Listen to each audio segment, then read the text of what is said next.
Bananas have potassium. Houses give you shelter. But Bitcoin, it just sits there on the internet, glowing like a magical Pokémon card. No taste, no roof, no smell. And yet somehow, humans decided it's worth trillions. So the real question is, are we financial geniuses reinventing money, or just monkeys trading shiny pixels and calling it wealth? So what even is value anyway? Value is just a story we all agree on. Gold shines, so people said, this rock is valuable. Seashells once worked as money, until everyone got tired of going to the beach to pay rent. And in prison, ramen noodles buy you friends. Seriously, value isn't magic, it's mass hallucination. If the crowd claps, it's worth something. If the crowd yawns, it's worthless. Bitcoin just joined the long list of weird things humans decided to worship. Now here's Bitcoin's secret weapon, scarcity. Only 21 million coins will ever exist. Compare that to bananas. They grow back every season. Compare that to dollars.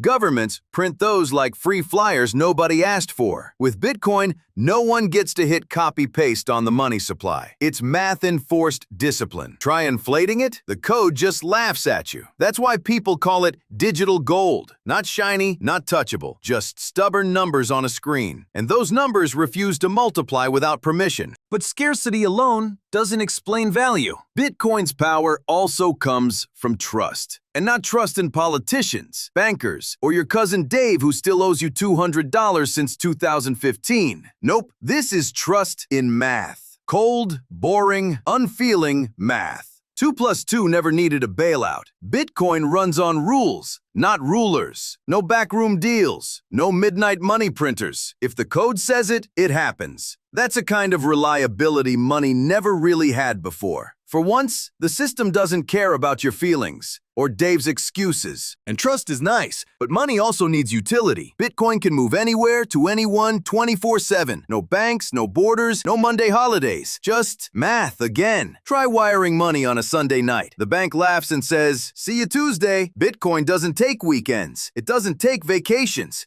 And it doesn't demand 3 forms of ID plus your grandma's birth certificate to move $50. It just works. Fast, global, borderless. Unless you lose your password. Then it works perfectly without you. But let's be real. A big chunk of Bitcoin's value comes from pure speculation. People don't buy it to pay rent or grab groceries. They buy it because they hope some poor soul will pay more later. It's financial hot potato or musical chairs with billions on the line. And when the music stops, someone's left holding the bag or the potato. And this game is older than Bitcoin. In 1637, the Dutch went bananas for tulips. Yes, tulips. A single bulb could trade for the price of a house. People weren't buying because they loved gardening. They were buying because they thought the next sucker would pay double. Spoiler, when confidence popped, so did the market. Fortunes turned into flour mulch overnight. Fast forward to the late 90s. Dot-com stocks, companies with no profits, sometimes not even real products, were suddenly worth billions. Pets.com had a sock puppet mascot, and Wall Street showered it with cash anyway. The Nasdaq rocketed, then face-planted almost 80%. Sound familiar? Bitcoin is just the latest contestant in humanity's favorite game, speculation. Traders cheer when it pumps, cry when it dumps, and tweet, "I'm in for the tech," while secretly praying for Lambos. It's belief, hope, and pure FOMO blended into one messy cocktail. Shaken, not stirred. And everyone's taking shots. Beyond scarcity and speculation, Bitcoin also runs on story. It's the myth of freedom. Freedom from banks, governments, and middlemen skimming fees like hungry raccoons digging through your paycheck. Money that says, no masters, only math. And that myth goes way back to Bitcoin's birth. In the very first block, Satoshi left a note, "Chancellor on brink of second bailout for banks." Translation? Dear world, your banks are on fire. Here's some code instead. This was right after 2008, when Wall Street blew up the economy, got bailed out, and regular folks got foreclosure notices and cheap stress balls. So for some, holding Bitcoin is like wearing a rebellion t-shirt. I don't trust banks. I trust algorithms. For others, it's a giant pixelated middle finger aimed at Wall Street. And for many, it's basically a scratch-off lottery ticket they keep in a digital wallet. Not selling, bro. It's gonna moon any day now. The truth is, people don't just buy Bitcoin. Bitcoin. They buy the story, digital cash, anti-bank revolution, or the dream of quitting your job with one lucky pump. Whatever version you like, the narrative itself slaps a price tag on the coin. And in finance, stories can move mountains, or at least sell you a rock with limited edition printed on the box. And speaking of stories, nothing says value louder than gold. Gold is heavy. Bitcoin is light. Gold is shiny. Bitcoin is just numbers on a screen. Gold you can hold in your hand. Bitcoin you can't even touch, unless staring at QR codes is your thing. Yet both share the same magic trick. People believe. Both are scarce. Both resist inflation. Both make investors feel like dragons guarding treasure. But here's the difference. Moving gold across borders takes trucks, guards, maybe even a small army. Moving Bitcoin? Just click send. Billions delivered faster than a cat video. That efficiency, that's its shine. Of course, not everyone buys the hype. Critics love to say Bitcoin is just made-up money. Funny thing, so are dollars. The only difference? At least Bitcoin has math. Dollars have politicians. Bitcoin's supply is capped forever. 21 million coins carved in digital stone. Dollars? Unlimited buffet. Every time a politician promises free stuff, somewhere a money printer yawns, stretches, and starts spitting green paper like it's Mardi Gras. And inflation? That's just taxation wearing a clown wig. You don't notice it until your grocery bill looks like the GDP of a small country. Argentina is clocking triple digits. Zimbabwe once printed a bill so long, it looked like a CVS receipt. And Brazil in the 80s? Prices jumped so fast, people spent paychecks the same morning before lunch made them broke again. So yes, Bitcoin is weird, but fiat money? Just as imaginary. One runs on math, the other on campaign speeches. Pick your poison, glittery code, or a committee of politicians arguing over who gets to press Control plus print. But at the core,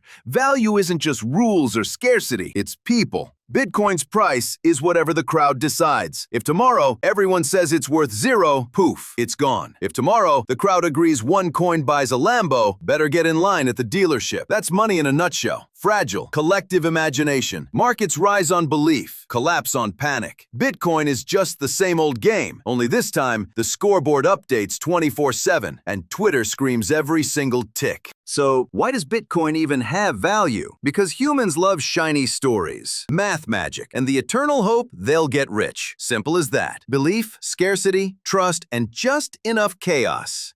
All baked into one digital coin. And remember, like, subscribe, and for the love of pizza, never trade 10,000 Bitcoins for 2 large pepperonis. History will never forgive you. But don't go anywhere, because next episode we dive into the wildest crypto soap opera ever told. A site that started with nerds trading magic cards and ended losing billions in Bitcoin. Get ready for Mt. Gox, from magic cards to mega collapse.